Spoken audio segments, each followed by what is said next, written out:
The slap came so fast I didn't even see it. 1 second I was begging him to stop yelling. The next my cheek was burning and I was on the kitchen floor. Blood tasted metallic on my tongue. "You're nothing without me," he snarled, towering over me like he always did. I was 22. Married for 11 months. Trapped for all of them. That night the rain fell like it was trying to wash the whole world clean. I waited until he passed out on the couch.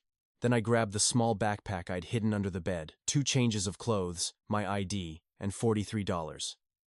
No phone. He'd taken that weeks ago. I slipped out the back door and ran. The rain soaked me instantly, cold needles stabbing my skin. Every shadow made me flinch.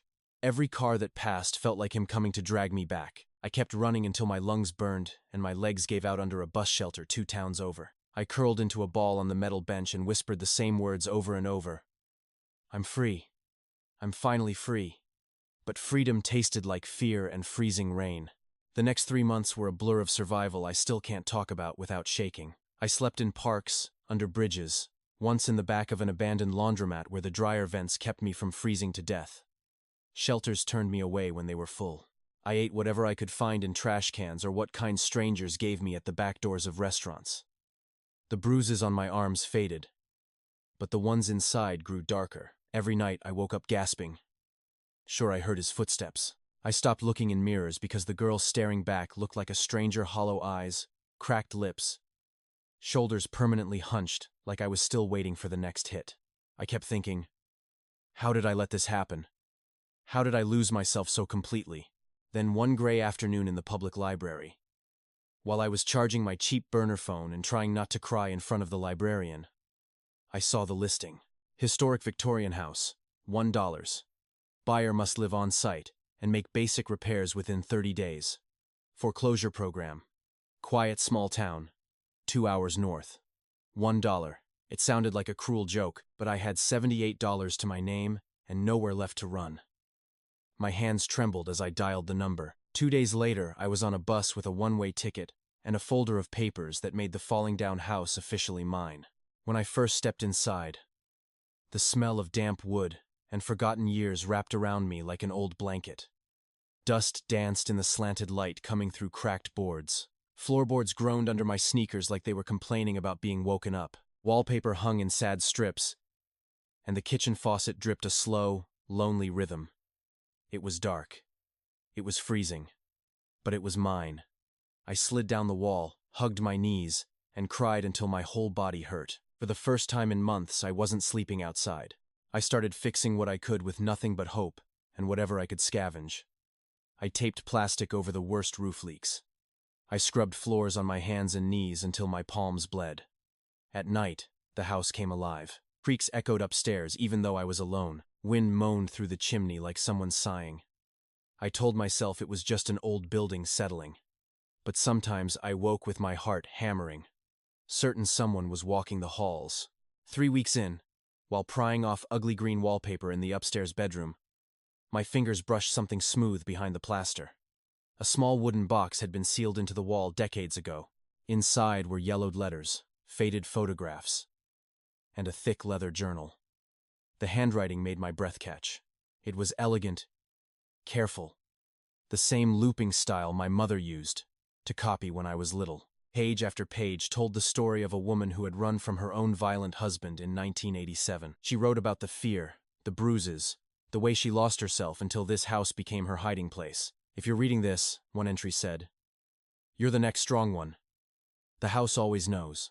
The noises grew louder after that. They moved across the ceiling like soft footsteps. I couldn't sleep. On the 5th night, I grabbed my flashlight and climbed the narrow attic stairs I'd been avoiding. Dust choked the air. My hands shook so hard the beam danced on the walls. I pushed open the small door at the top. There she was, an elderly woman sitting in an old rocking chair beside a sleeping bag, silver hair glowing in the flashlight beam. She looked up at me with eyes. I suddenly recognized my grandmother's eyes, the grandmother everyone told me had died when I was 5. Sophia, she whispered, voice cracking with tears. You finally made it home. I couldn't speak. The journal slipped from my fingers. She told me everything, through gentle sobs that filled the dusty attic. She had never died. My violent grandfather had almost killed her. So she faked her death and hid in this house, the house her own mother had left her. She watched from afar as my mother married a good man and had me. Then as I married the same kind of monster, she had escaped. When she learned about my husband's abuse, she used the last of her savings to buy this house through the foreclosure program and listed it for $1, knowing the town rules would lead me here when I was desperate enough. She had been living in the secret attic space for months, leaving the journal and the noises as quiet clues, too afraid to scare me away, but desperate to protect me the way no one had protected her. The proof of her love was all around me, the patched leaks she'd fixed in secret at night, the food she'd left on the kitchen counter when I was asleep, the journal that had kept her alive. The house hadn't just given me shelter, it had given me back my bloodline of strong women who refused to stay broken. I didn't run. I sat on the attic floor beside her until the sun rose through the tiny window, painting everything gold. We cried for the years we'd lost. We cried for the girls we used to be. And then we laughed soft, shaky laughter because we were both finally safe. Months later, the house doesn't look like the same place. We painted the walls soft lavender, the color my grandmother always loved. We hung curtains that let in morning light. I planted flowers in the front yard that bloom bright, even after rain. My grandmother is teaching me how to cook her mother's recipes and how to stand tall without flinching. I'm taking online classes again, the ones I dropped when my husband said I was too stupid. Some nights we sit on the porch and talk about the women who came before us, the ones who ran, who hid, who survived. The house didn't just save me from the streets. It saved me from forgetting who I really am. I still hear soft creaks in the attic sometimes. Now I smile, because I know it's just two strong women learning how to live again together. The rain doesn't scare me anymore. It feels like the night I ran, only this time I ran towards something beautiful. And sometimes the scariest house on the block turns out to be the one that finally shows you who you were always meant to be. So hard the beam danced on the walls. I pushed open the small door at the top. There she was, an elderly woman sitting in an old rocking chair beside a sleeping bag, silver hair glowing in the flashlight beam. She looked up at me with eyes. I suddenly recognized my grandmother's eyes, the grandmother everyone told me had died when I was 5. "Sophia," she whispered, voice cracking with tears. "You finally made it home." I couldn't speak. The journal slipped from my fingers. She told me everything, through gentle sobs that filled the dusty attic. She had never died. My violent grandfather had almost killed her.